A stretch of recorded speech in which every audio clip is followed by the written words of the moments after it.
August the 6th, 2020, 2025. I'm compelled to make this video. I'm trying to go about my morning, get things going, but my thoughts aren't allowing me to do so because I'm being compelled to make this video. Most mornings I wake up and have my cacao, cinnamon, coffee, potion, and I sit and watch news or YouTube videos. I never watch mainstream news. I'm one of those people who get their info from YouTube and other people's perspectives of news. And what I've noticed in society these days is for the last, 20, 30 somewhat years, a social media experiment of sorts has been going on with entertainment, with movies and music, even longer than that. But this whole thing about don't care what anybody thinks about you, be yourself, be yourself, don't care, do your thing. I used to buy into that. I used to really believe that, and I thought it was like freedom. I thought that concept was freeing and empowering. And the older that I'm getting, and the more closer to God that I'm becoming, I am by no means a biblical scholar or an educate. I'm working towards that. I'm working towards getting to know Jesus specifically as best as I can with the learning disabilities that I have. I don't absorb the Bible by reading it. I have to watch it. I have to watch things like The Chosen to absorb information. It's just my spice of neurodivergency. And the closer that I'm getting and the more praying that I'm doing is giving me an idea of who Jesus is for me. And when I hear people say that they're empowered or they're empowering people by don't care about what people think of you, be yourself and do your thing, is the more I'm starting to think personally that is part of the separation that's played its part in pushing humans away from each other. It's in disguise of empowerment, but what it's really doing is cutting people off from each other. I'm not saying you should care if people hate on you or take it to heart. I'm not saying that. I'm saying maybe flip the table on that and care that they think that way. Find out why they think that way. Instead of taking it to heart and thinking it's an attack on you, anybody I perceive, anybody attacking my character has a problem with themselves. And it's a subliminal cry for help when someone who doesn't know you makes fun of you or mocks you. It's not what I'm doing. It's something going on with them. And instead of being empowered and saying, yeah, well, I don't care what you think, and walking away, I don't care if you hate me. I don't care if you think what I'm doing is silly or stupid, but I care that you care. And I should. Jesus is telling me that I should care why you think that way, and I should put more effort into trying to heal you rather than to try and heal myself out of that situation because I'm the one being attacked. I feel like if there's a problem with you, let's sit down, let's talk about it. What's bothering you? What's eating you? Why is it that me doing this thing hurts you so much or bothers you so much? Maybe there's some underlying problem or trauma that you haven't addressed. And instead of me taking your negativity, rolling it up in a paper ball and throwing it behind me and holding my head high, maybe I should just keep my head at your level and try and understand. I think that's a new way of living that I'm going to try to implement in my life and in my actions. And, the same people who have been throughout the decades convincing us to be ourselves and not listen to people, these musicians, these actors, they don't live in the real world. And we all know that. Like, they don't live in the day-to-day normal poor or even, middle class lifestyle. And the ones that have come from the poor to become rich no longer live in the real world. And the majority of those people came from violence and came from that kind of velocity of depression and aggression that shaped them into believing the others who told them they should think for themselves. So all their preachy music and all their vulgar music and acting and movies comes from that pain that they never fully addressed. They just took it and they ran their ego with it. This is my perception. This is my opinion. I'm not saying everybody believes this or needs to, but I wish they would. I think Jesus would want us to sit down and have a conversation as to why you don't like me, or why you think my hair is awful, or I'm too fat, or I'm a homosexual, or I'm straight, or I use pronouns, or I don't. I think Jesus would want to sit down with us, or have us sit down with each other and explain the road that got us to thinking this way, instead of walking away from each other.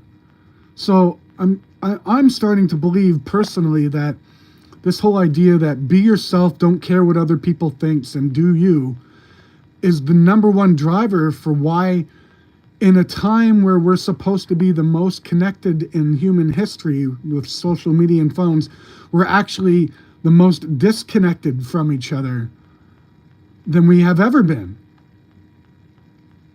The paradox of technology. I think the paradox of technology is solved in that equation, and that answer is that instead of trying to ignore people's perceptions and think you're better or you don't need it, I think you're ignoring the person. And we're all human beings. We're all living on this planet. We're the same. As different as we are in our day-to-day life and experiences, we're the same. Life is insane. We live, we breathe, we put shoes on, tie them, and we walk out of our house and do things. I mean, psychologically and metaphysically and spiritually, that's all crazy. That is a thing that we do, that there's things we can do. So in that aspect, we're all the same. And if we had more conversations about each other's roads and each other's shoes and ways of tying them, rather than mocking each other's shoes, or I think we'd be able to walk a mile in each other's shoes. Whoa. Yeah. So these same people who are preaching to you to be yourself, be unique, stand out of the herd, are in the worst way possible convincing you to step away from God. And again, this is my perception. If togetherness is what we should be achieving, is what Jesus wanted from us, then togetherness is where we should stand. And again, I'm not saying be a sheep, as in follow the herd, believing one thing. I'm just saying, look at your brother and your sister and realize that you're both wearing wool, and you should have a conversation about it. You know, if we're all sheep and one of the sheep shows up and it's shaved and it's down to the skin, and we start mocking it because it's cool to mock something that's different, right? Look at that thing. And then the sheep feels hurt. It's like, why don't you have a conversation with it? What if that sheep turned to the other sheep with their wool and said, would you like to ask me why I have no wool? And they were like, no, or yeah. And the sheep explained, because the farmer came and shaved it off of me so that I'm no longer uncomfortable or dying from heat. And it's using it for its own purpose, but I can live, breathe, and run better because I don't have it suffocating me. And soon that might happen to you too. Like, it's a metaphor, it's a poor metaphor, but it makes sense to me. If somebody cares about the way I dress or the way I talk, and they make fun of it, they're looking for other people to join in that negativity so that they feel empowered and more powerful. And anybody who needs to feel more powerful has issues. They have either dependency or parental or childhood trauma, that power was taken from them and they feel powerless, so they need to grasp at it and get it in any way they know how to do so. So they mock and they attack. Again, I'm not a philosopher, and I'm not a professor. I'm not a highly educated person, but I have two eyes in my head and I have 41 years of looking at things. And my perception of the world is changing in, I think, a positive light, because I am walking towards Jesus, with Jesus towards God. And the more I do so, is the more compassion I have for my worst enemies. I believe forgiveness is the most powerful tool God has given us in our utility belt, where we can all become Batman. So care about what people think about you. Do it. We're all in this together. Care.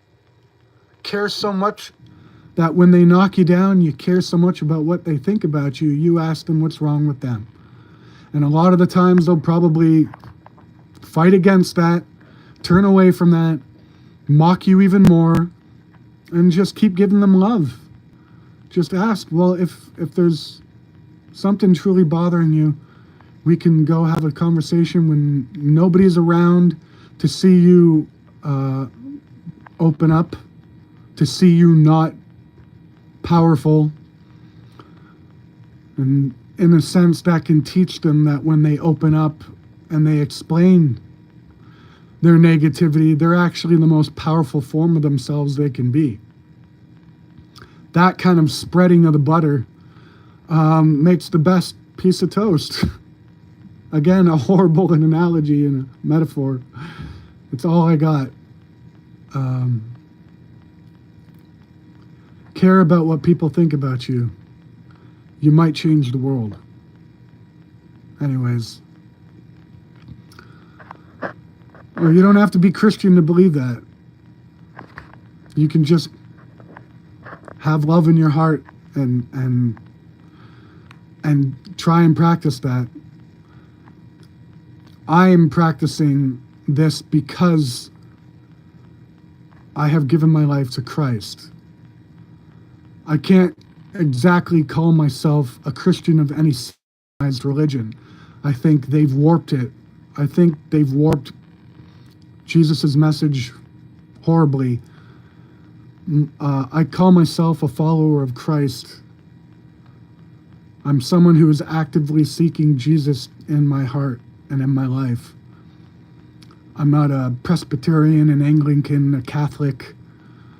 I can't call myself any of those things, and I take some from all those things, because all those things have taken some from Jesus. But he's my main man, and he's my number one. And I am not saying you have to think this way through him. I'm just saying I hope you do, because he's the one that got me here. He's the one that is making me see this. And if he can do it for me, boy, he can do it for literally anyone. So, I just want you to know I love you. I hope you have a blessed day.